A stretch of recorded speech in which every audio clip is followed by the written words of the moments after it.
What's going on down in Sports Talk? We are in the building Tuesday night. You know what it is. You know how we do. You know how we give it up.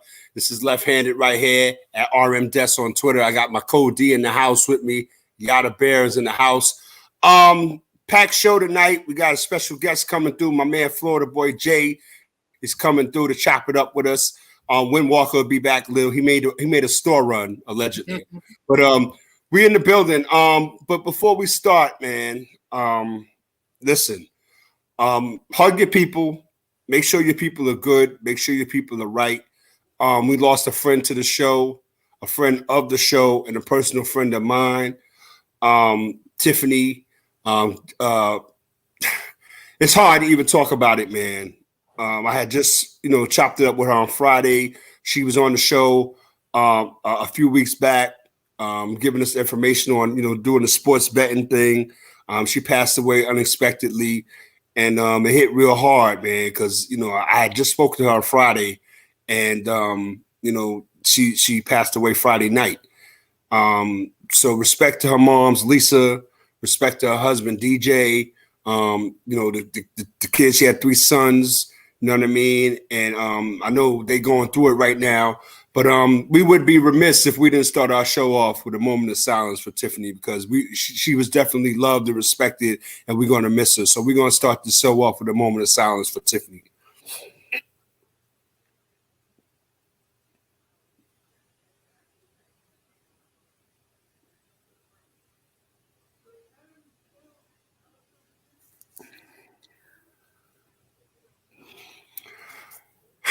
All right, we back in the building, man. Let's do what we do. This show is gonna be dedicated to you, Tiff. We got you. You know what I mean? Yeah. So we gonna do what we do. Florida boy Jay will be here in a minute. Yada Bears in the house. Always. MVP. That's right. Over here. You know what I mean? So Joel Embiid finally got it together and got it done. You know what I mean? After getting the MVP snatched away from him, in my opinion, the last 2 years. You know what I'm saying? And again, he got it done. So Yada, talk about that a little bit. What's on your mind? What's your vibe in regards to Joel Embiid finally get that MVP? Oh man, the vibe is all love here in Philly. It's we on the about time, type of time, because this is something that we have known and seen, throughout the years, and we have seen his growth within the game. As you said earlier, I definitely believe that he should have won the MVP last year also, for the simple fact that, again, he had a very dominant season last season, scoring champion, and he does it on both ends of the court all the time. And he did the same exact thing this year. It was nothing different, dominating the offensive side, being a dominant presence on the defensive side, a great rim protector. He improved in his passing, and just his overall IQ of the game has grown, especially for someone who is fairly still new to the game of basketball. He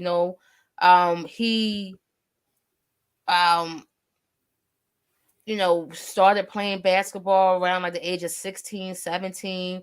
So it's very crazy to see someone's basketball growth that quickly, and on the professional level. I mean, he played in Kansas for a season, which was cut short because he had a broken foot. He broke his foot, so he missed the whole first season, as a Sixer. Set out one whole year, came back, the following season, and he was putting in work. We definitely always say, we trust the process, because he was the process. So the process is almost completed. This right here just solidified him amongst the other MVPs and the other dominant players in the league. And the only way that the process will be fully completed is when he wins the championship here. So we are a step, one step away. We take it one step at a time and one game at a time. But I'm so happy, that he finally got his just due, well deserved. I always, question people when they, mention how, other people um is more well deserved for of this game, of this MVP. So the one question I always say to people, well, who's stopping this guy? Who is on the court stopping him? Like I have seen Joel have bad games. It's because Joel had a bad game.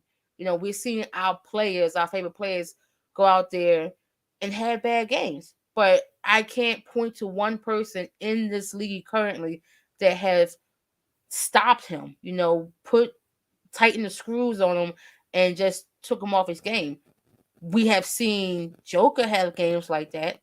We have seen Curry have games like that. We even seen LeBron have games like that. But I can say that there's about two people in the league that I'll say I've never seen somebody like really lock them down. One being Joel and the other one being Giannis.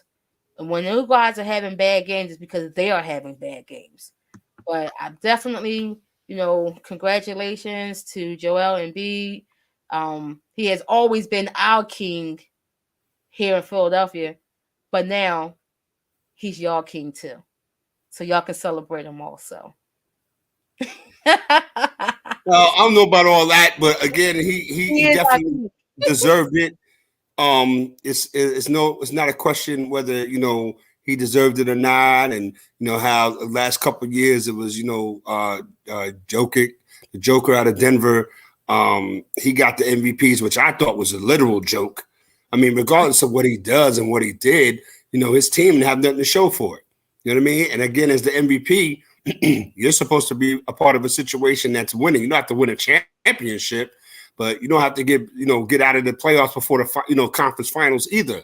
So again, Joel Embiid, he plays hard. Again, the last couple of seasons, to me, he's been unstoppable. And like I said, behind the scenes, I don't think he's really even scratched the surface of what he could be.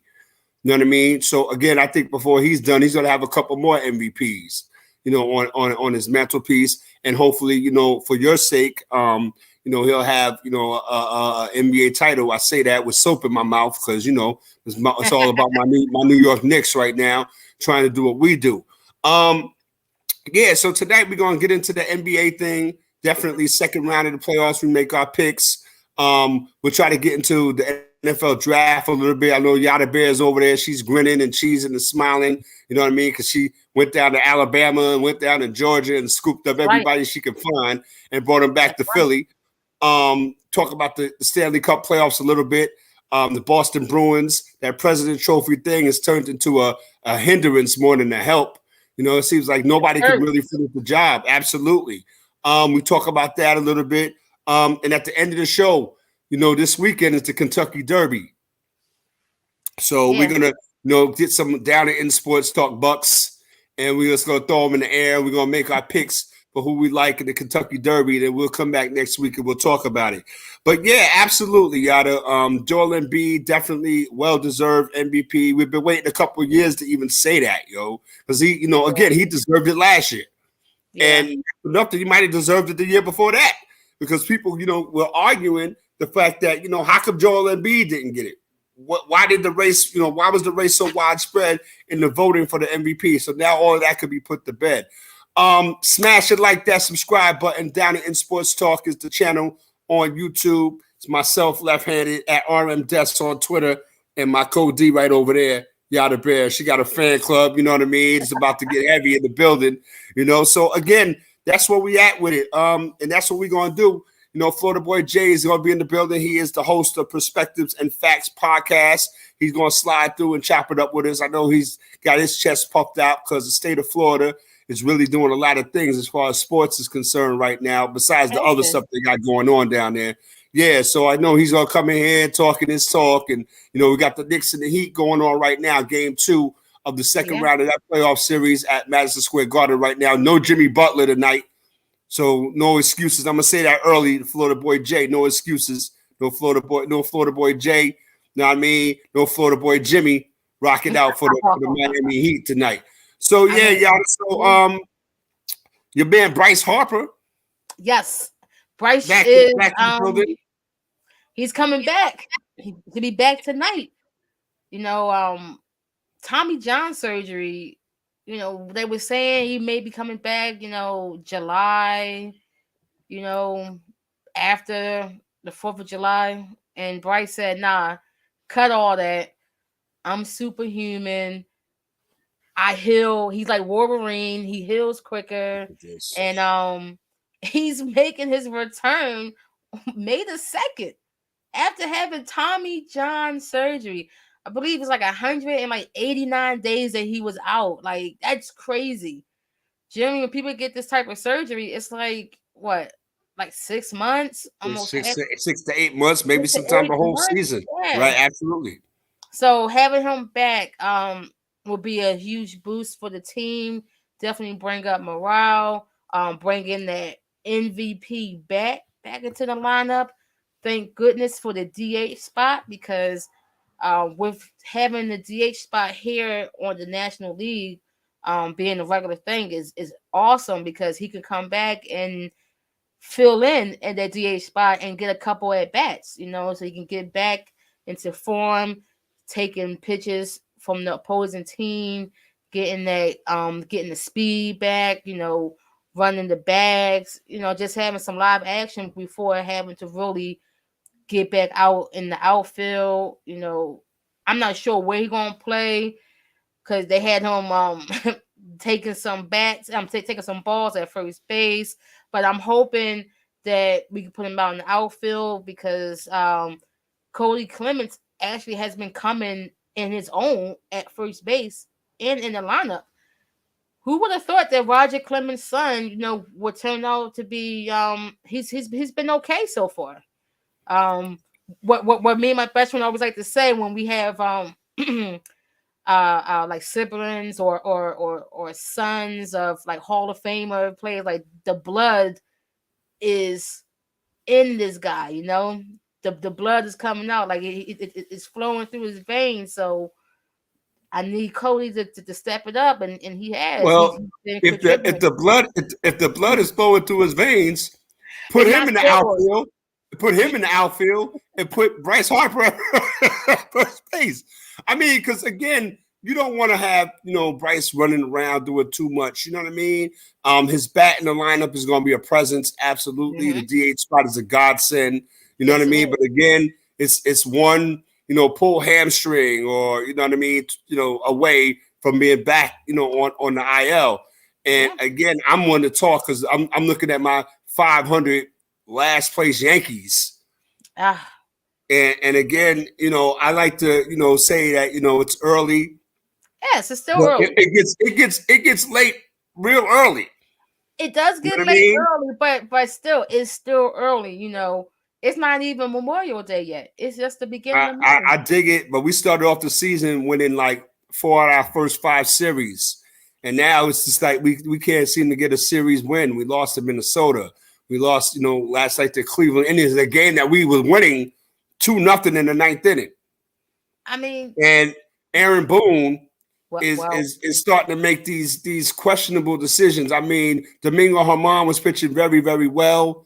He takes Domingo Herman out of the game, and next thing you know, the bullpen gives it away. So again, we'll get into that definitely at the end of the show. We talk some baseball and stuff. But yeah, man, I just feel like right now, New York Rangers let me down. Game 7 at the Prudential Center in Newark, New Jersey, against the New Jersey Devils.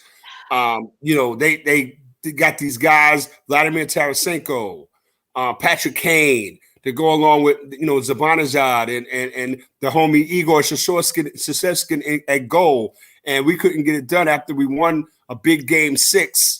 Okay, at home again, another game that we needed to win. We got that done. With game 7, we just didn't show up. I haven't seen a game 7 that bad, and I said that to Yada Bear behind the scenes since 2004 when the Yankees were playing the Boston Red Sox.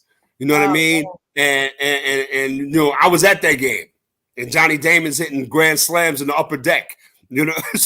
So again, it's nothing like being a New York sports fan in a game 7 at home. The atmosphere is crazy. Everybody's going bananas. But when you lose that game, the way you lose, and again, the Rangers, were at the Prudential Center, which is like 15 minutes away. You know what I mean? But again, it Yeah. just adds into the fact that, the Devils wanted it more. You know what I Yeah. mean? And again, I give it to them after, game 6, they kind of collapsed. And again, they got that home cooking. They had the crowd behind them. And again, they did what they had to do. Now they're off to the second round. They haven't won a series in 10 years. Yeah. So again, they're off to the second round of the playoffs while the Rangers are getting ready, to get on the golf course for the summer. So yeah, that's what we're doing. We in the building down at In Sports Talk Tuesday nights. You know how we give it up. Myself and my co-D out of Bear in the house. Windwalker is still at the store allegedly, so he'll be checking in from OKC in a little while. But yeah, that's what we're doing. We in the building, chopping it up, doing what we do. What's your thoughts in regards to what's going on right now as far as the situation in San Antonio and in Toronto, where they Becky Hammon, they offered her. Did they offer her the job in Toronto? I haven't heard anything of that yet. I haven't seen anything. She's not talking about it. She said that she's just really focusing on getting ready for the Vegas, season. right? She coaches Vegas, right? Yes, yep, Las Vegas Aces. So she said that she's just focusing on that. Toronto was granted permission to interview her, to speak with her about their head coaching vacancy. So we'll see what happens. I'm pretty sure we may hear something within the next week or so. Especially since the season is about to start, very soon, within the next couple of weeks of the WNBA season about to start. So I don't think she wants to, if they did offer anything, announce anything at the moment, because I wonder, I'm not sure how that would work. Like if, she was offered the head coach position at Toronto, will she still be able to coach this season in the WNBA? Right, because you got the draft coming up.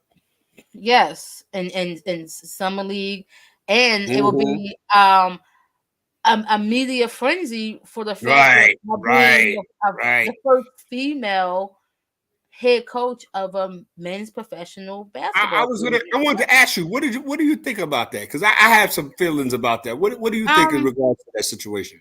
I mean, it's a great opportunity. It's really great to even be considered as a head coach, but with me, I need more. I need her to stay in the WNBA Mm. because she's that important to the league that the NBA franchise will even look, to say, hey, I want to talk to Becky Hammon about our head coach position. But with the state of the WNBA, I feel like I don't want any of my head coaches, like especially female head coaches, to leave to coach a men's team. Like I need the NBA to really partner with the WNBA and get some more teams. Put You've been some saying that real for a long time. Yep. Yes, like really invest in it. Like it's fine what you do. You have the t-shirts, you have little commercials with, you got the Chris Paul and you got the Steph Curry with the Candace Parker commercials and stuff like that. That's all nice, to have those two up on screen together. But the true investment and backing of this league is with money, is with more TV rights, is with more teams and scheduling. I mean, Brittany Griner had a press conference a couple of days ago, her first press conference since coming back to the States, and they asked her about playing international again. And she said she would not play international again. Oh no! Oh no! No! That the only Oh the only no! way that she No! can No! play No! internationally is if she's playing for Team USA. Right. But she was like, but this is why players in the WNBA have to venture to these foreign countries, because they have to get paid. They get paid more overseas than we do living than they do in the States, which is mind blowing. That you can have For example, Angel Reese of LSU, national champion, her NIL deal is more than some salaries in the WNBA professionally. Like she's making like 1.3 million in NIL deals. The average salary in the WNBA it's like 125,000. So So probably some of them WNBA females wish they could go back to college to get some of these NIL to deals. get some So of that NIL money. yeah, That's so what. Go yeah. ahead. No, I was gonna say so this is why this move with Becky Hammon is kind of like a double-edged sword because one hand, we preach, we want to be equality, when we just don't, when we talk about women professional basketball play, we don't always want to say women professional basketball players. We want to say, hey, she's a professional basketball player. Mm-hmm. You know, this is the WNBA.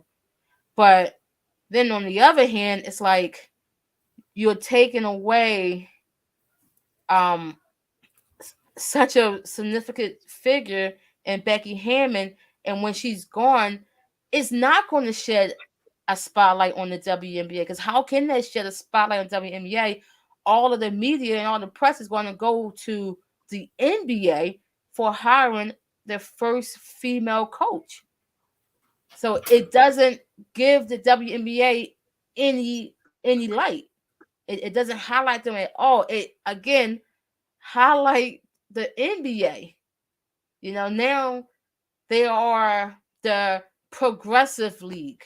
They always like to use those words like that. The progressive league. They are the in the now league now. We want to say that we are the first to have a female head coach instead of saying what we are the first to really financially support this WNBA league to help solidify the league here in the States so that the women doesn't have to leave the country just to go play basketball. No doubt. You spoke about it being a double-edged sword, and I definitely think that would be the case because again, when you hire a Becky Hammon, who's definitely a coach who's gonna bring a lot of notoriety and some attention to the league.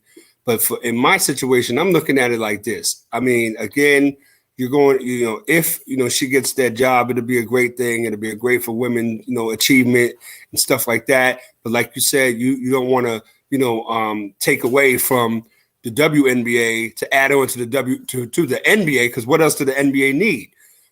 But then you're in a situation now. What happens if the team isn't winning? Then Exactly. you know Now what I it's your mean, and fault. then you're gonna hear it's gonna be a firestorm. Like, why would you fire her? You didn't give enough, you didn't give her enough, chances to do it to turn the team around or whatever the case may be. And Or that's with any sport. yeah, or But when you're or wait, managing and coaching men, it's different. Go ahead. yeah, but even with that, then the other on the flip side of that is going to be, well, that's what happened when you hire a female coach to coach men. That's going to be the flip side of that. Oh, they didn't give her enough time to to to get a good rhythm with the team and to bond with the team. But then the flip side of that's going to be, well, that's what happens if when you hire a women's coach to coach a men's basketball team. Right. And the one thing that I want to say, because I see that we have a comment, he said that the NBA loses money supporting the WNBA. Well, the NBA was losing money before Magic Johnson, Larry Bird entered the league. People fail to forget that the NBA was a dying product. Before the Showtime Lakers and before Larry Bird, the NBA was on tape delay. They didn't have a TV deal. We talk about this all the time. You didn't know what's going on in the game unless you was at the game, or you had to wait for the newspaper, or you had to wait for the news after the game. The Or you game only watch it, came or you on watch it at Saturday night. 11:30 on tape delay. That's Yeah, right. the game only came on Saturday night. It was like late games. You get the game at 11 o'clock at night. So people have to realize that What does Magic NBA, and Bird have to do with it? Okay, I see you. I'm gonna tell you what she just said. The NBA wasn't doing nothing before Magic and Bird got in the league. So again, at the end of the day, I see you trying to add a little salt into the situation, and that's a great thing because we're here for that. You know what I mean? But like she just said, okay, was it no money going down? You didn't see no live games unless you was at the game. Okay. yep, Remember a finals between the Lakers and the 76ers. If you wasn't at the Spectrum that night, you didn't see Magic Johnson play all 5 positions. And you if you didn't did, know. you're lying. Okay? So again, don't beat me in the head about what does it have to do. It has everything to do with it. So again, at the end of the day, I get it. You know what I mean? And so if you want to come up here, and conversate, no, it wasn't about being pre-cable. It was about the whole situation. It was about the whole situation. You know what I mean? And again, at the end of the day, you're welcome to come up here. I shoot you the link, and then we can chop it up face to face. You know what I mean? So again, and if you wasn't there, that's not for you to worry about if it was cable 50 years ago. But it's the truth. The NBA was a dying breed. You had the drug scandal. Everybody was sniffing cocaine. Okay, when Magic and Bird came in, that's when the money came into the league, and that's where I think that's what the purpose is, and that's what you're talking about. So that's where we at with it. So again, I'm on topic, B. Don't even worry about it. I got you, and I'm the one. If you want to talk and chop it up, I'm the one. Let's get it cracking. I'm the one. You know what I mean? But we in the building down in Sports Talk, man. You know, Tuesday 8 to 9. We always get people that come in every once in a while and hang around like Love it. bad spider webs and try to get it in. But let's get to the present moment since that's what you want to do. Second round of the NBA playoffs, Yes. right? I got my New York Knicks going against the Miami Heat right now. And, with no Jimmy Butler, everybody's talking about, well, the Knicks are going to, do what they do. And the Knicks are exactly doing what they do. They're letting them hang around. I don't, and again, at the end of the day, they're going to have to take advantage of this situation. All right. And again, we got another team right here that went into a hostile situation with somebody that was dressed like the Cookie Monster. I ain't gonna say no names, but he went in there and gave him 45 Give him 45. and walked away with a win. So, what's your thoughts in regards to the Boston Celtics and the Philadelphia 76ers and the rest of that second round playoff series? Well, I would definitely say that last night was a wonderful surprise. We went in there and we stole that game. Um, I knew it was going to be a hard fought battle, especially with Joel being out, and most likely he's not going to play tomorrow. I don't think he should play tomorrow, also. But James Harden came in there and was super aggressive from out the start. It was like Houston James all over again. A lot of dribble drive. Um, his step back three was on point. We got Tobias Harris involved. Maxi was involved. Mm-hmm. And even PJ Tucker with a lot of hustle plays. Um, he definitely was getting in Jason Tatum's way, and also Jalen Smith. He definitely. I mean, Jalen Brown. He definitely was all over the place. And it was refreshing to see that James Harden, because a lot of people, has been asking for that James Harden, but he's not that James Harden anymore, especially when he have another dominant player as in Joel Embiid on the court with him. He defers to him, and he become more of a passer and more of a facilitator on the court, and also giving, Maxi room to shine and grow too. But last night, he was in his bag. He wanted to show the league that, hey, I can still put up 40 if I need it. If we need it, I can still put up 40. And he definitely put up 40. D'Anthony Melton off the bench, a couple great defensive stops. But it's another case of Boston just letting teams hang around. That's what happened with them in the first series. I mean, that's what kind of been happening all year. You know, they allowed teams to hang around, and they allowed us to hang around when we was close enough that we can, put a dagger in them. Um, Paul Reed, being a monster on the board. Um, he had two big, he had four, big three throws at the end that kind of iced the game also for us. He had a really good defensive stop at the end, and also, as much as I always talk about um Doc Rivers as a coach, sometimes how we have to win in spite of his decisions. He made a great adjustment in the second half by putting us in a 2-3 zone because they was killing us in the first half with dribble drive because we have no rim protector with Joel being out and we was really, small. They had Robert Williams in there, getting lobs, going, throwing it down, killing us on the offensive rebound glass. It was killing us in the paint all first half, and it was refreshing again to see Doc come in and say, no, we're gonna cut out the man to man. We're gonna go in the 2-3 zone, and we made Boston become more of a jump shooting team in the second half, which they didn't have their legs underneath them as much because of all of the dribble drive they was doing in the first half. And that was something that was concerning was the coaching of Joe Mazur because there was some questionable play calling and some questionable decisions of not taking a timeout, at the end of the game, and just a couple questionable calls on this end. Jaylen Brown, he hardly shot the ball in the second half. He was like non-existent, and then when the final like a minute or so, um, the offense wasn't going through Jason Tatum. I mean, Jason Tatum is their star.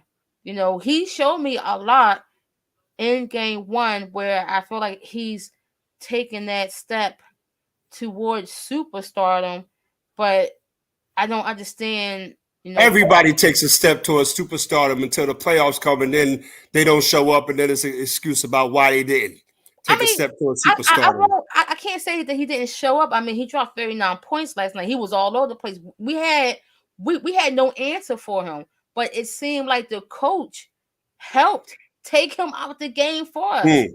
by not running the offense through him, especially in the last minute or so.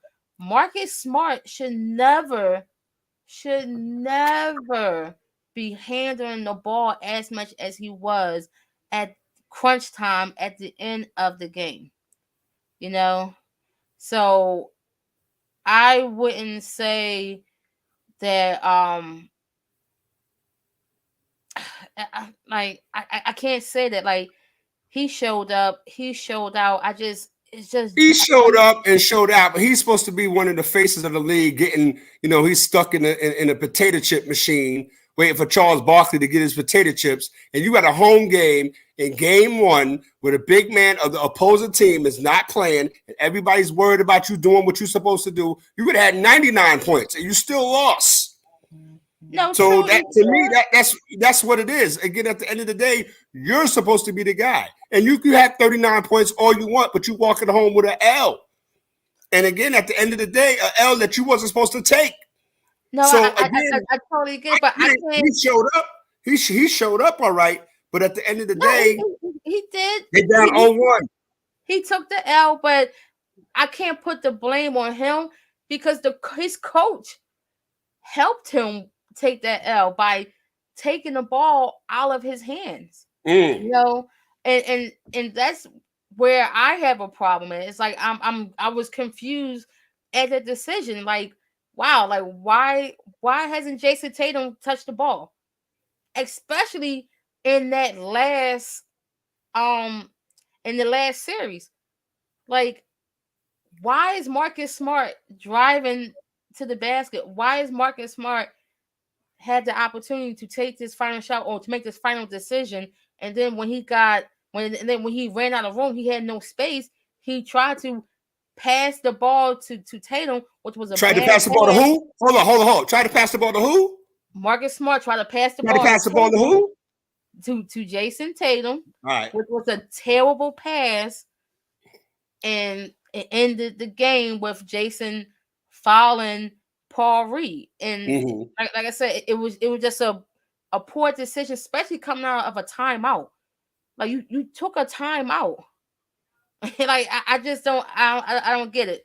But like I said, James Harden came out, showed what he did, hit that three right in front of I can't think of his name now.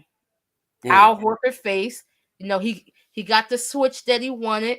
Had Al Horford on skates and the classic step back three. He hit it with confidence, and now we're just moving on to game 2. Take it one game at a time. But that's how we roll. One game at a time. We're not trying to jump out the window. We're not going to, most likely Joel's not going to play, which is fine. I'd rather have him ready on Friday for game 3 home in Philly so that he can celebrate his MVP on the home court and hopefully give an MVP performance at home to take the league in the series, because I do expect us to probably go back home tie 1-1. I'm pretty sure Boston's gonna come out firing on all cylinders, so we'll see what happens. Yeah, I mean, it is what it is. When you talk about the coaching, you got to have somebody else to be a fall guy. At first, people love to talk about how Doc Rivers, didn't make proper adjustments and make decisions during the playoffs. Nobody's talking about that now. So I guess now it's Joe Mazzulla is the guy who has to take that brunt of those conversations. But I'm worried about the Knicks right now. You know what I mean? We're at home against the Miami Heat. And when you talk about hanging around and, your star player guy is not in, for Jimmy Butler, for the Knicks with the, for the Heat with the ankle. And the Knicks are playing like Knicks. What did I tell you behind the scenes? Everybody's talking about, okay, the Knicks should do it, because Jimmy Butler's not playing. I'm like, this is the Knicks we're talking about. Yeah, that's my team. But again, at the end of the day, here comes Florida boy Jay in the building, albeit a little bit late, but it's all good. Yo. What's up, man? Turn your mic. You can't hear you. And you got the wild reverb. Yeah, he popped up and popped out. Yeah. But so again, I'm looking at the Knicks right now, and I'm just saying, man, Julius Randle's on the floor. Down by 3 at halftime. Yeah, it's 54-51. Yeah, 54-51. But I'm saying, Julius Randle was on the floor. And again, I don't want to be a, sore sport or nothing like that. But it is what it is. We got to go. We gave away the first game because, again, we had one of those third quarter meltdowns again where, our situation after halftime, we come out and we do our thing. And then we let the other team back in the game. And it looked like Mitchell Robinson was tired. Jalen Brunson was, playing uncharacteristically bad. And again, we just let them back into the game. And by the time we realized it, we lost by 7. You know what I mean? Shooting, abysmal from the 3-point line is not going to get it either. But again, at the end of the day, you have to be able to stop these guys because, again, you're not playing the slouches now. You're in the second round. The road is going to get tougher and tougher for you. And to me, in my opinion, it just looked like they got tired. They just stopped playing. It was back-to-back turnovers, throwing the ball away, letting them get breaks on you. You know what I mean? And Kyle Lowry, he had a flashback. You know what I mean? He had a Toronto Raptors flashback. He was killing us. Well, so again, I think that adjustments have to be made in regards to what the Knicks have to do to get down to Miami even. Because the series is not even getting started to where it's supposed to be yet. It's going to be really, really tough, and it's going to be a long series. I get that, I get that. It's gonna be, and we got Florida boy Jay popping back up. Yo, it's Peace. There you go. Yeah, Florida man. boy Jay, what's up with you, man? We in the building, man. I just got back in the crib. I was moving Okay. some things around, and I'm like, Okay. I need to hop on this stream. So first thing I did, like I said, was sit the fuck down, log into this laptop, and hop on the stream. Looks like we got in at a perfect time because it's halftime of the game right now. So Yeah, absolutely. Definitely, Absolutely. We appreciate you. We got Florida boy Jay in the building. He's the host of Perspective and Facts podcast, doing his numbers, getting his bars up. But let me say something to you, man. Florida boy Jay, Florida is absolutely representing. I was waiting for you to come up so we could talk and give your props and respect due to the entire state of Florida for what y'all doing in the sports game right now.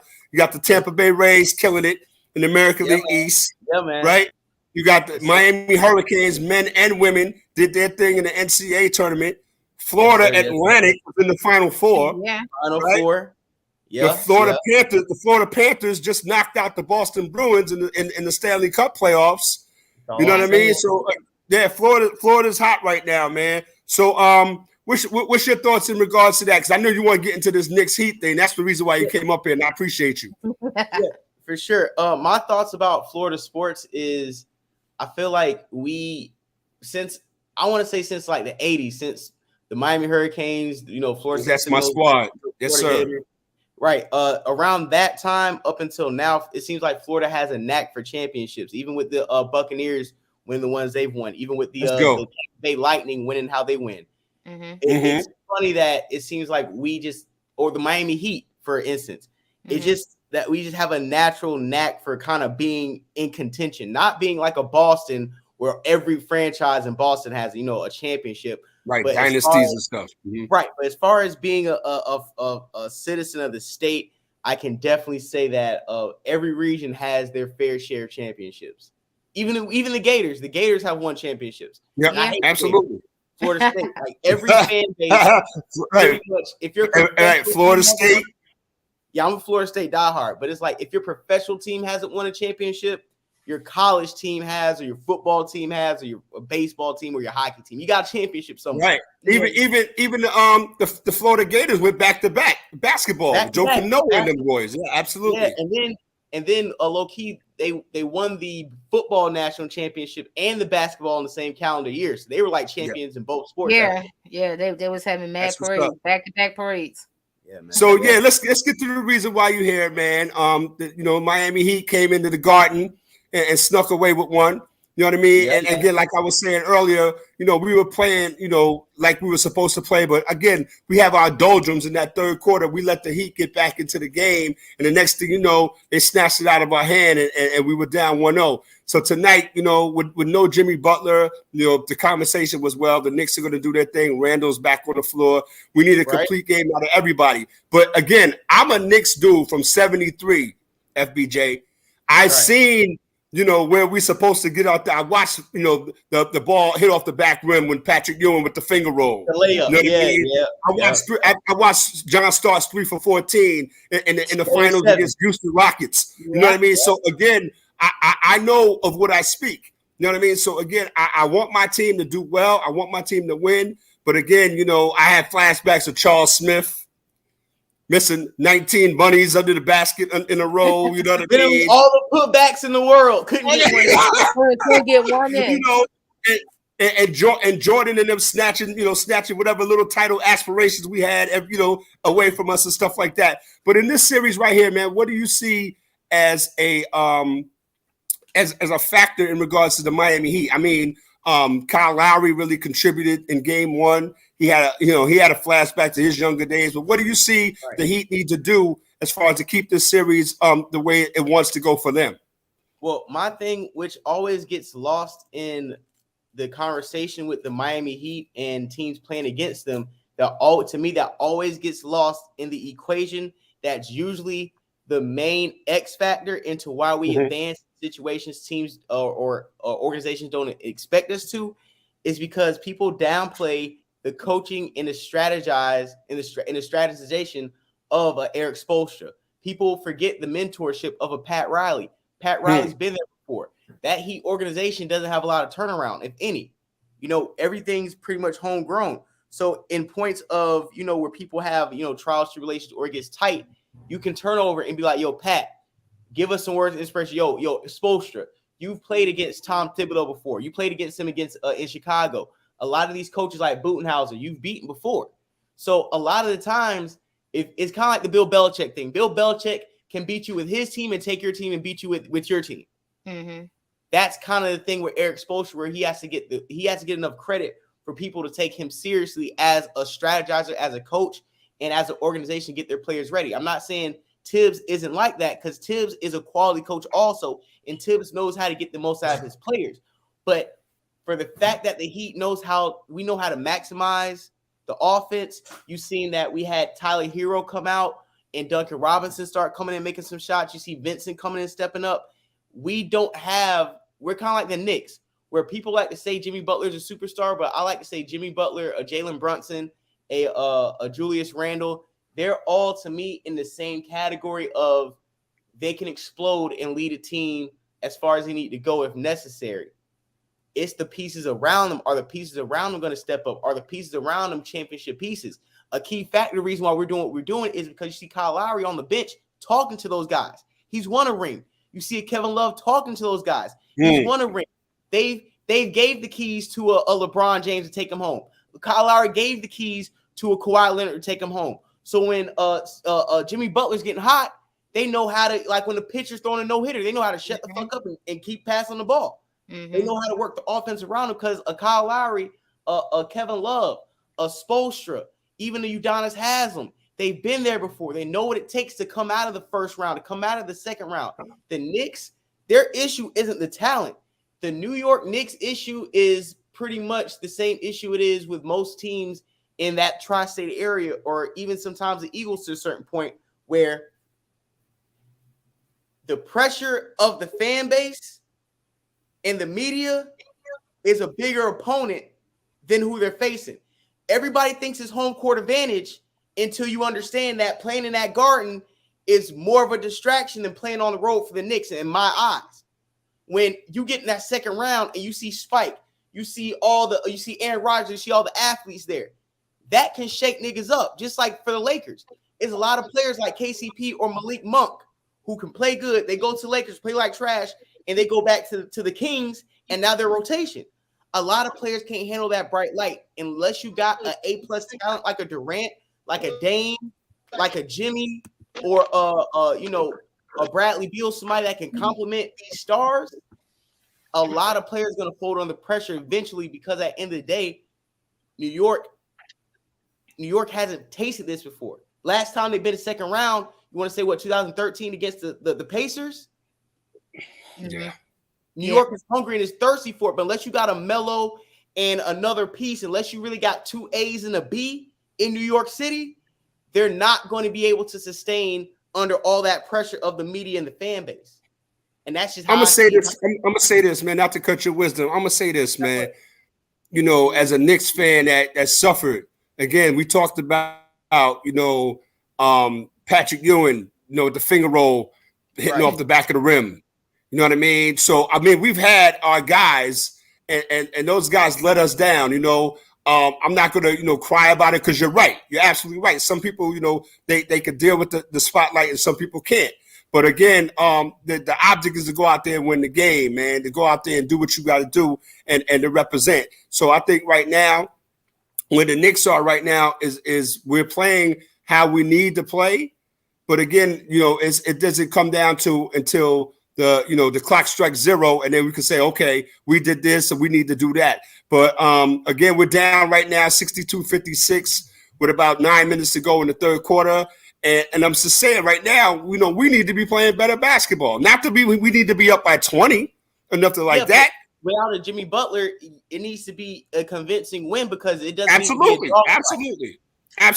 No, that's true. And the one thing I want to say, that's the piggyback on what Florida Boy was saying. When I look at the Knicks team, there is no veteran presence on the team. So there's nobody talking to these young guys. When I see the Knicks, to me, they are a collection of star or up and coming star player. They don't have that one superstar guy to take over, the game or that they'll listen to, or they'll respect. Yeah, in crucial moments. I mean, Julius Randle seems like he tried to do that, but again, everybody's not a leader.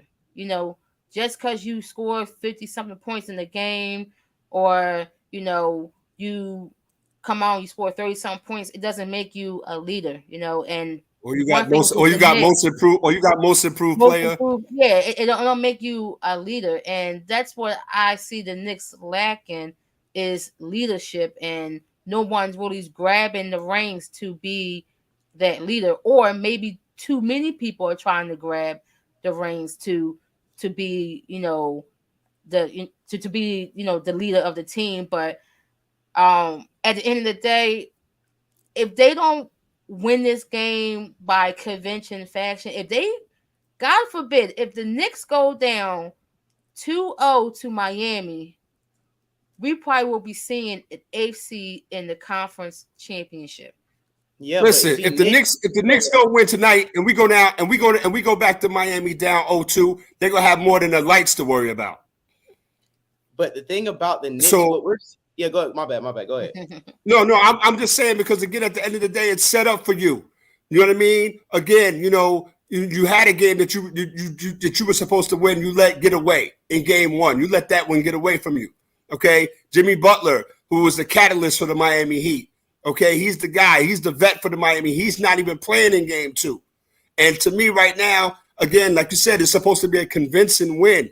And right now, I mean, hopefully the only way they can do this thing is, these guys really turn it on in the second half of this game. I mean, there's 7 minutes left. They're down by 3. So again, as we all seen with Miami Heat and New York Knicks in the playoffs, these games usually go down to the last minute, the last 2 minutes of the game. Right. But again, all we're looking at is results, FBJ. We got Win Walker in the house. What's up, Win? Florida boy Jay in the building. He's chopping it up with us from Florida. So yeah, man. So that's all we concerned about. You know what I mean? But go ahead, Win. My next question is, especially we know the history of Miami Heat and New York Knicks playoff series. Who going to throw the first blow?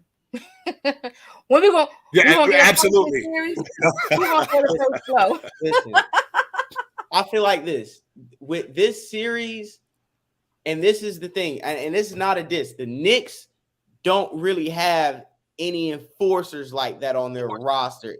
Not at all. I don't see nobody who, if UD gets up and tries to reprimand some shit, somebody from the Knicks is getting up to do the same. My thing with the Knicks is like this thing. When you look on paper, the Heat roster, Knicks roster, it's a pick 'em, right? Yeah. But the difference is it's like one of left-handed's favorite word, fresh baby breaths, right? Uh-huh. The Heat, the Bucks, the Sixers, the Celtics, they've been fighting out for the last 5 years. True. They know each other. They know the pieces they need to beat each other. Mm-hmm. They've gotten all-star players to build their roster up. And even with the Miami Heat, my biggest issue with us is I feel like we should have got a Dame, Donovan Mitchell, or a Bradley Beal. Because to me, as a Heat fan, as much as I'm a fan of the Heat, I don't feel like we're going to win a championship with Jimmy Butler and Bam as our 1 and 2. I just don't see it. And with the Knicks, they're missing Julius Randle's good, but like I said, they're missing the same thing Miami Heat is missing. But the reason why the Heat are up in this game, up a series and up one game, is because we've been in the playoffs the last 5 years, fighting the big dogs, going to the finals, knowing what the top of the league looks like. The Knicks are kind of like what the Jaguars were this year. We overachieved. Oh, I forgot about Jacksonville. That's right, the Jaguars. That's right. But even with the Jags and Knicks, it's like we overachieved. We gotten good pieces, but the pieces really did more than what we expected them to do.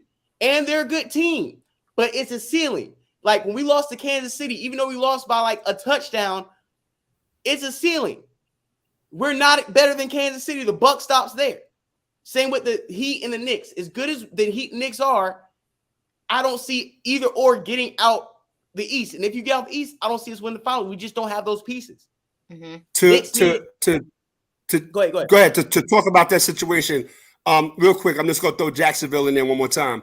The Jacksonville Jaguars were supposed to not even make it that far. The Chargers had them dead to rights. You know what I mean? But they came back and won. But at the end of the day, though, Florida boy Jay, yeah, man, you're right. And then you guys, the Miami Heat, aren't even coming in with your full roster because Tyler Hero's sitting on the sideline with a broken hand. And Oladipo. So again, we got Oladipo with the knee again, and Oladipo as well. So like, why can't the Knicks even this series up, especially after we gave one away? We're gonna switch it. We're gonna switch it over to the Western Conference a little bit because we got my man Win Walker. He's a Laker fan. So it's Lakers and Warriors. What's your thoughts on that? We'll talk about that real quick. What's your thoughts on that, Win? Lakers and the Warriors. Well, it's gonna be a hard fought series. I think it's gonna go 7 games. Seriously, 7. But there will be no 50-point games at any given point by either team.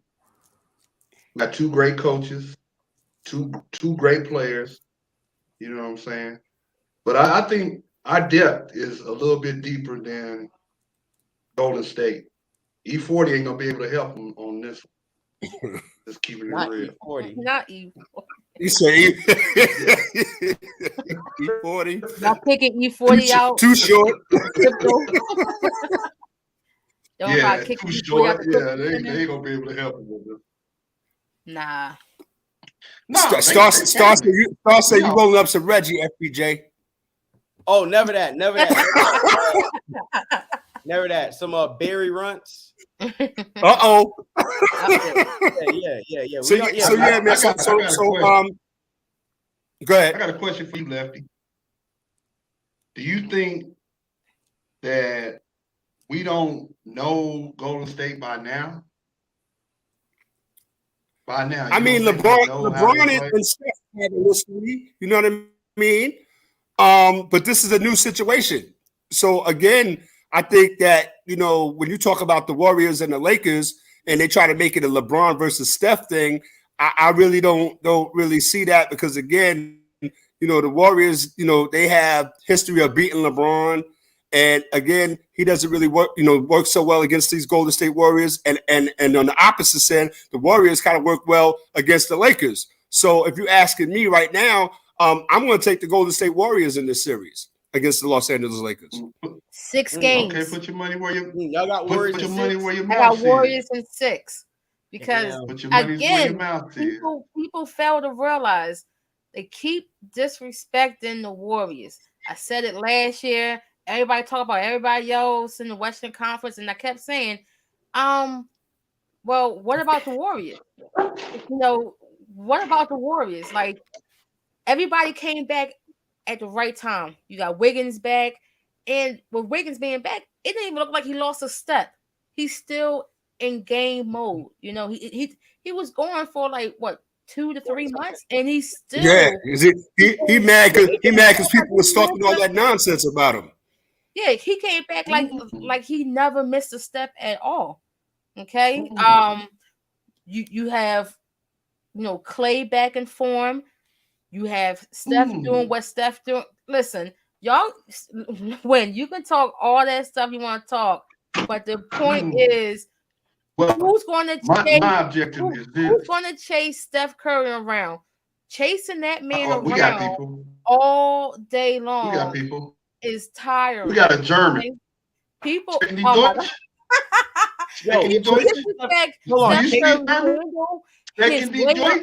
Listen. And it's shooting.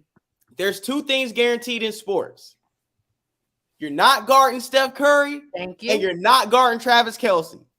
Those are 2 niggas. I don't care what coaching you got, what defensive scheme you drawing up. I don't give a fuck if you got 15 a skilled coach sitting next to me. I have yet to see anybody drop a successful game plan to guard them 2 people in 4 quarters. It just don't happen. And the biggest thing that this series is that niggas don't want to understand is this. This is the NBA Finals. Whoever wins this series is going to win the NBA Finals, if not go to the finals. They're going to the finals. League, if this is a dream matchup, these are the top 2 markets, top 2 fan bases, California teams, top 2 artists, top 2 players of the generation. This is going 7 games. The league is going to milk this for 7 games. It don't matter if it's a blowout the first 3 games. This is going to 7. The league wants it. They're going to force somebody to have a historical performance.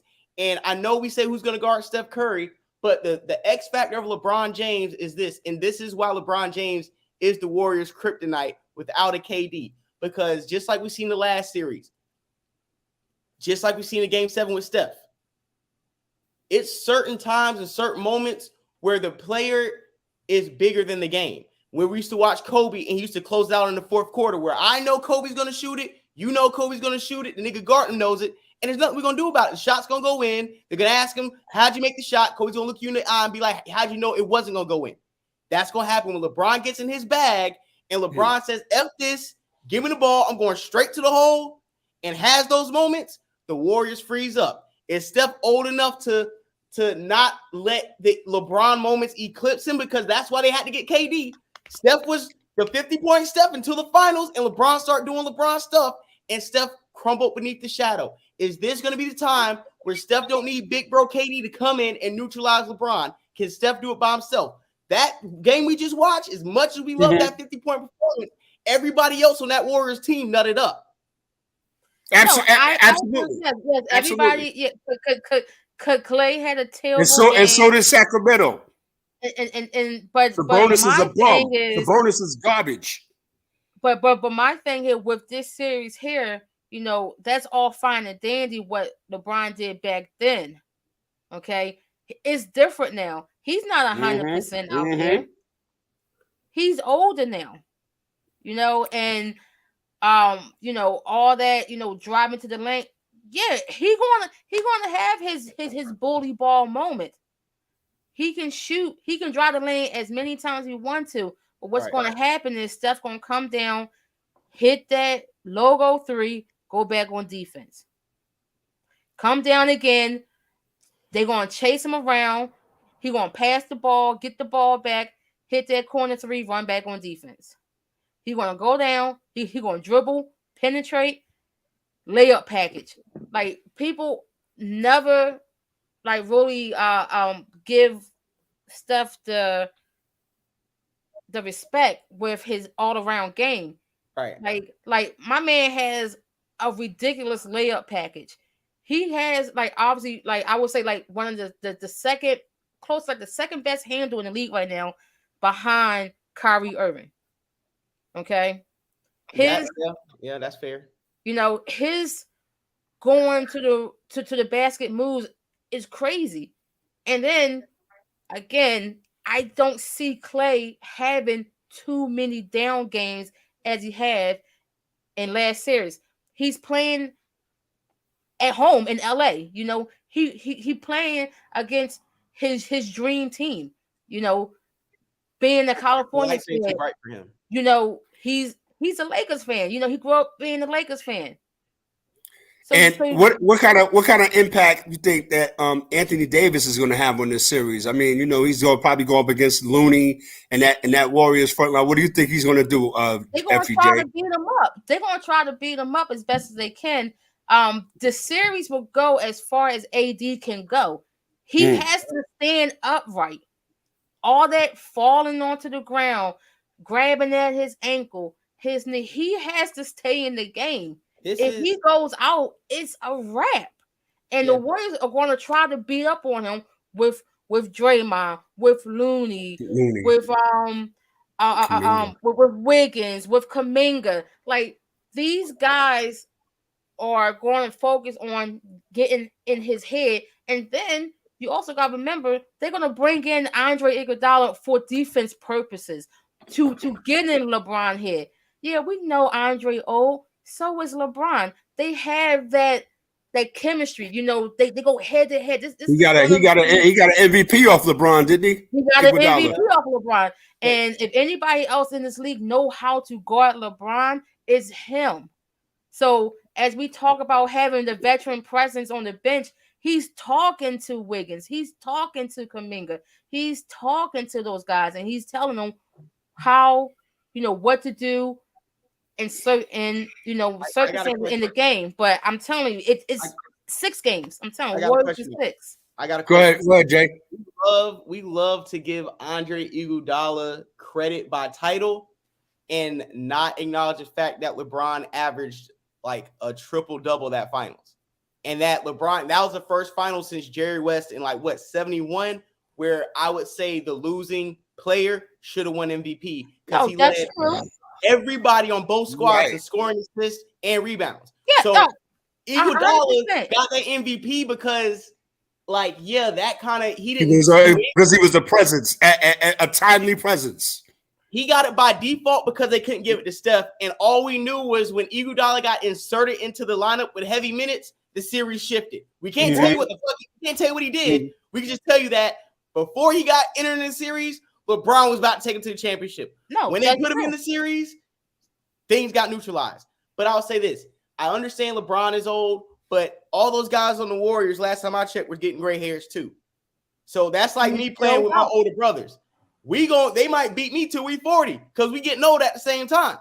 The bottom line is this: AD is going to be the X factor of the series because AD, I don't care that Kevin Looney gets 20 rebounds. You're AD. Kevin Looney is not supposed to be a factor in this series. When you have a big man like Embiid, Jokic, Giannis, AD, unless they're playing each other, that's supposed to be a win. Yep. DeAndre Ayton is a scrub. You're either DeAndre Ayton or Jokic, or you're Embiid. You know what I'm saying? Yeah. It ain't no halfway hustling. Just like I got Bam. That's Sabonis nonsense. Thank you, Bam. Bam Adebayo is with the Sabonises. He's with DeAndre Ayton. He's with the you can ball in game 3, but when it's game 7, where you at? Why are you playing like Horace Grant with handles, nigga? I know That's right. That's right. Yeah. And AD, he can give you 46 and 18 today and give you 6 and 8 tomorrow. Exactly. He got to be consistent and be on the floor and be on the floor grabbing his ankle. Absolutely. Listen, AD needs to be what we know him, not what the media calls him. They love to say, "Oh, LeBron and the Lakers." No, AD needs to be what we said he was going to be after LeBron won his 4th ring. You need to be the best player on the Lakers. Period. The reason why the Lakers are where they're at now because you don't see LeBron doing what he did last season and at the start of this season. You don't see LeBron putting up 35 points and being gassed with 9 minutes left in the 4th. That's not how the Lakers going to win. The Lakers going to win how they've been winning now. All 4 wins had a different score. LeBron's not going past 30. LeBron and they're going to have an X factor that they're not looking at. Exactly. This ain't 09. LeBron can't breathe. Everybody keep forgetting about the great white hope. Reeves. Yeah, but guess what? But Reeves gotta defend. He gotta defend. This ain't no Dylan Brooks. This ain't no John Morant.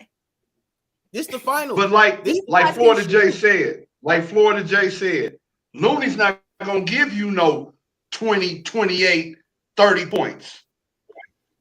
No, AD Looney can give you that.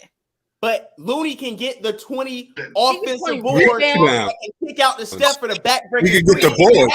He can be present on the boards. Absolutely. The situational boards that can turn into a 7-point swing. Exactly. Like that.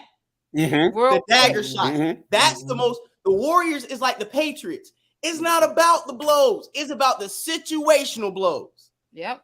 Because we all know what's going to happen. The Lakers go on a run. They go on like a 8-0, 10-0 run. Everybody celebrating, high-fiving, and then you turn around and you down by 12. You're one Kayvon Looney offensive rebound away from being up 1-0, being down 1-0. Tying the series 2-2 or being down 2-1. Yeah. Well, we're gonna see tonight. I think game 1 is tonight. It starts tonight. Where are we at with the Denver Nuggets and the Phoenix Suns? Oh man, 2-0 Denver. 2-0, and Chris Paul just went down. 2-0 Denver. On cue, Chris Paul is injured. Yeah, his annual playoff injury. Absolutely. And listen, we're gonna go back to Golden State and the Lakers right quick. Florida boy Jay, how do you see that series? I'm writing it down. How do you see that series, Florida boy Jay? Okay, before I even give you a series prediction, this is really the biggest series of Steph Curry's and LeBron James' career because they're both at 4 rings. And if Steph gets his fifth before LeBron, we gotta start having that real ass conversation. I'm already having it. Sexuals do not want to have. So this is the most important series in their careers. Listen, Florida Boy J, I'm already on that time already for the simple fact that we all want to say LeBron is like one of the greatest players of all time, but you got this light-skinned guy in Golden State with paper ankles got 4 rings in your era. Got a couple of them off of him, off of LeBron. So he got 4 rings in his era. So we definitely on that time of having a conversation of where Steph Curry lands of all-time greats, because in my eyes, he eliminated a whole position.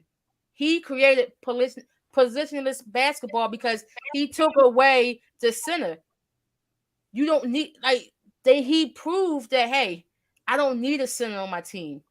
He took the game from inside the trenches to beyond the 3-point line to the logo.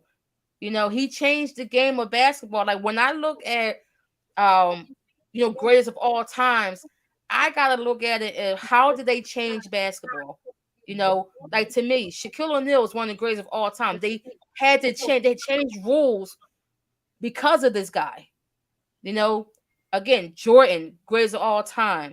Magic, greatest of all time. Now I gotta look at Steph Curry as one of the greatest of all time because he changed how we play basketball. Everybody wanted to dunk. Everybody wanted to dunk. Everybody wanted to have a banging handle, drive it, and dunk on somebody. Now everybody want to do the sham. Everybody wants to play the perimeter game. They want to beat you from the perimeter. Everybody's practicing a logo 3 shot. What's your prediction on this series, My prediction on this series is I'm going to say Lakers in 7. Okay. Lakers in 7. Listen, I want Steph. Listen, who you like? But I want to say Lakers in 7. There's a caveat. There's a caveat, of course. Okay. Go ahead, Florida. Go ahead, Jay. Finish your thought. Yeah. I was just gonna say I'm gonna go with Lakers in 7, and the reason why I gotta go Lakers in 7 is because I feel like the whole reason why they got Durant is because of LeBron James. Well, now they got to play him again, and there's no Kevin Durant. And personally, I just think LeBron James has a different trigger in his mind when he sees Steph Curry in Golden State. I see it. I've seen him in 2014, up against the Spurs, and then next year put up the greatest performance of my life against the Warriors. I've seen LeBron James sleepwalk other series, other pivotal career moments, and against the Warriors, win, lose, or draw, he dropping 50, triple-double. He don't even give a fuck about the score. That's the only team I've seen him do that against. I got to go with LeBron and the Lakers. I got you. Who you got? But hold up. But then you can flip it and say almost the same thing with Steph Curry when he's seeing LeBron now, because now, like LeBron is kind of like his arch nemesis now. Yeah, but he had to get KD to neutralize. No, I get that. That's why I'm thinking like this series right here, he is going to be locked in and focused because he know that he got to get this monkey off his back. That's the monkey on his back right there. He got the 3-point, championship. He got that. Now the next thing is beat LeBron. I gotta beat LeBron by myself because he got the final MVP last year. That was also a big thing. How you win 4 rings and you haven't been the finals MVP in none of your championships. Well, you can never please them. But go ahead, Yada. Who you got in the series? Yeah, but me, I got Warriors in 6. I got Warriors in 6. I know you got, Win Walker. Just let me know how many games it's going to take. Well, I wanted to add a little before I do that to what my man Florida Boy Jay said. See, what everybody forgets, this is the year of the scoring champion, LeBron James. It's scripted for the NBA to have a great fairy tale type ending. They're going to bring an 8 seed up. That ain't happened. They're going to do all this stuff, but at the end of the day, it's going to be the Lakers. And that's going to give the NBA a boost. And also about the Steph Curry changing the game. Nah, he didn't change the game. What they did is they took defense out of the game. You can't touch nobody. You can't foul nobody. You playing perimeter defense, really. If you really want to know. You put any one of them Steph Curry teams up against the 95 Bulls. Now, see, or the 70. I knew I'll go even back further than that. I knew he was going to say to that. the 79 Lakers. I'm keeping it real. I asked him about who's going to win this series. He's going to talk about the 79 Lakers. Who you got, man, real quick, man? Because we don't got that much time left. We're going to win in 7. Y'all said we're going to win in 7. Nigga. Yeah. How many games win? Hey. 7. Yeah, I like Golden State, man, and again, like I think Florida Boy Jay expounded on the point where this series is going to get stretched out, and I think it's definitely going to get stretched out for dramatic value alone. They're going to keep LeBron versus Steph, that storyline going for as long as possible. So I like Golden State in 7. We're about to get up out of here, man. Florida Boy Jay, I definitely appreciate you, man. You got it. Don't be a stranger, my guy. Come through, man. Wait a minute. Go ahead. Before we leave, I need him to tell me who he see like this Denver and Phoenix. Denver. I got Denver probably in 4. Chris Paul, before I get off, the 2 biggest frauds in this in the last 20 years of the NBA is 2 people, Doc Rivers and Chris Paul. Doc Rivers is an affirmative action coach. He only has a job because he's black. If he was a white man, he'd be working at YMCA. He's a bum. He's a professional choke artist. And the only thing is when the NBA gift wrapped it a championship for the Boston Celtics, and he just so happened to be the nigga coaching at the time. They could easily put a white man in there and got a ring. Secondly, Chris Paul is the biggest fraud in the NBA. He's the only superstar who gets a pass for not winning a ring. He's a bum. And also gets a pass for being hurt in the playoffs every year. Exactly. Every year. And he's only in the league because he gets those cheap gamesmanship fouls and knows how to do those little veteran tricks like those old cornerbacks in the NFL. This is my point. Chris Paul's a bum. He needs to be exposed for a bum. He's never going to win a championship because he is a bum. And thank God for Steph Curry, because if Steph Curry was the first to come in and kind of been like, wait a minute, why is this kid winning championships and your bum ass can't? Chris Paul's a scrub. And I'm out of here, man. Hey, I'm going to holler at you. I appreciate you letting me hop on here, and we definitely need to be doing some more work left-handed. Thank you so much. I'm going to holler at you on Twitter. I appreciate you, man. Absolutely. Right now, 88, 85, 90 to 85 with 7 minutes left to go, Florida Boy Jay. So I'll probably hit you on the Twitter thing tonight, man, and see how this thing go. But I definitely appreciate you, my guy. Thank you. Again, I appreciate you. Yes, all right, respect. Florida Boy Jay in the building, man. Definitely make sure you check him out. Perspectives and Facts podcast. Make sure you check out Florida Boy Jay. So again, this NBA playoff thing, it brings out the beast in people, man. You know what I mean? They start bringing up the 79 Lakers and the you know what I mean, the 95 Cavaliers and all of this stuff. But yeah, man. So again, we get ready for a game 1 of a big series in the Western Conference that people are going to be gravitating towards again.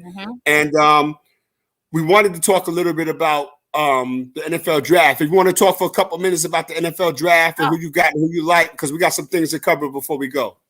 Yes, I definitely want to give a huge congratulations and huge salute to my GM that the rest of the league has been hating on, Howie Rosen, for going in there and selecting champions. Okay, I don't understand why people are getting angry about, oh well, he just selected everybody from Georgia and Alabama. Well, why not? Why not? These are guys who are playing on a pro level in a pro program who's getting drafted to go to the pros. So why would I want to go ahead and draft someone from the Pac-12? Nobody watches those games. They don't really play against nobody like that. I'm going to draft champions. So yes, salute to the Philadelphia Bull Eagles, if they want to call them that, or the Philadelphia Crimson Tide on offense. That's right. I think we had an excellent draft. How did they allow us to get Jalen Carter at number 9 to go on an already historic defensive line? I mean, we got 70 sacks last season, and now we're adding more sacks this season. We had a lot of losses in free agency, but we was able to flip that in the draft. And then not only did we get that, we turned around and we made a great trade to bring in DeAndre Swift from the Detroit Lions, a star running back.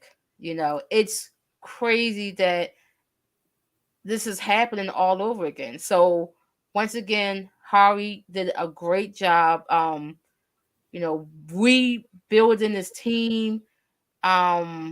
We just bringing in young talented guys.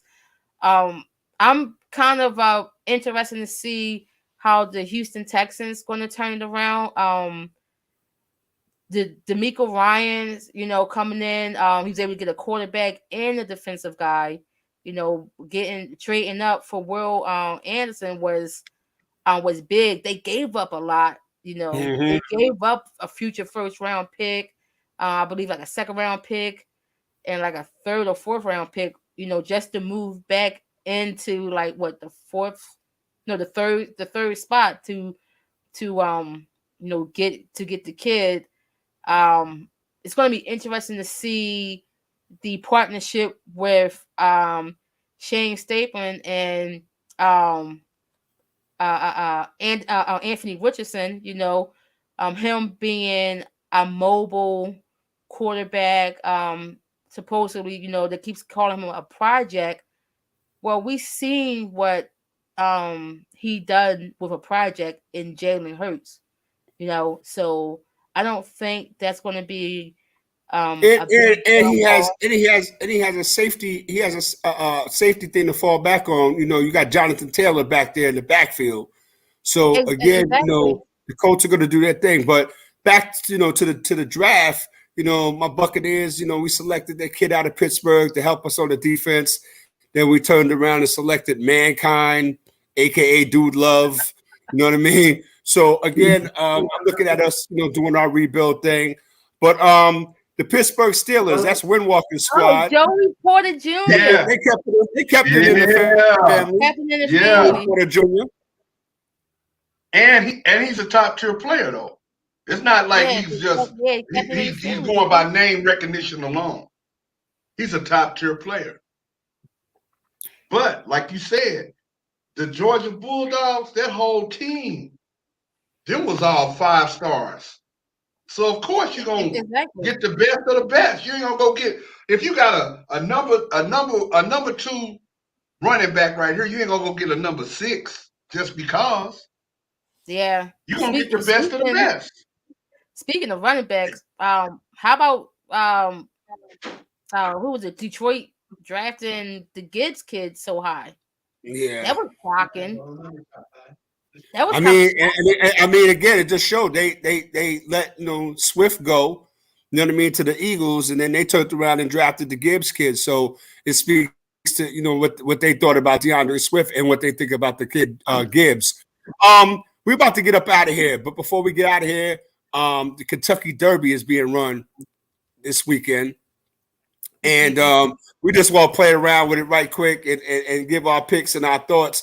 Bob Baffert is not going to have anything to do with this Derby. He's suspended for the second year in a row because his horse that he won the Derby with in 2021, Medina Spirit, had beta methazone in his system, and then he passed away, had a heart attack. So that's crazy. So he'll be suspended.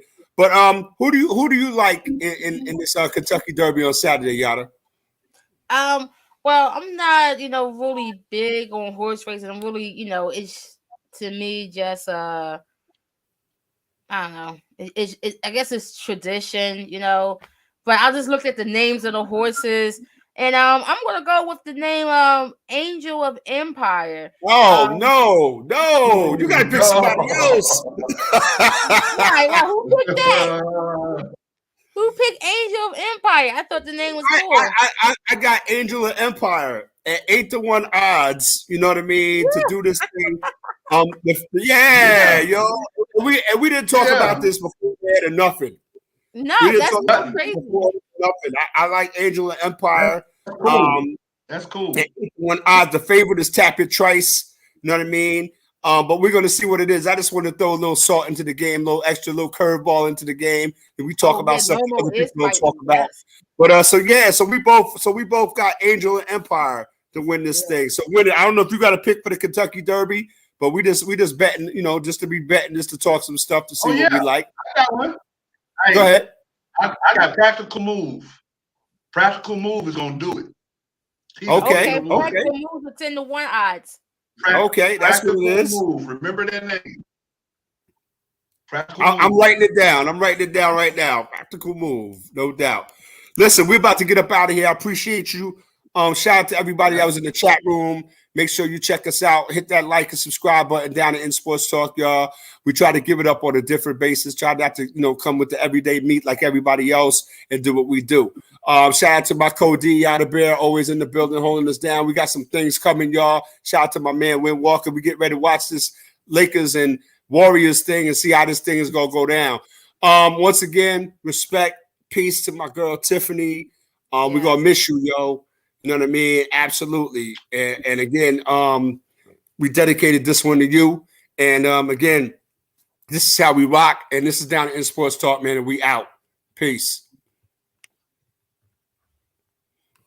Oh, Devin Haney, Lomachenko, May 20th. Can't wait.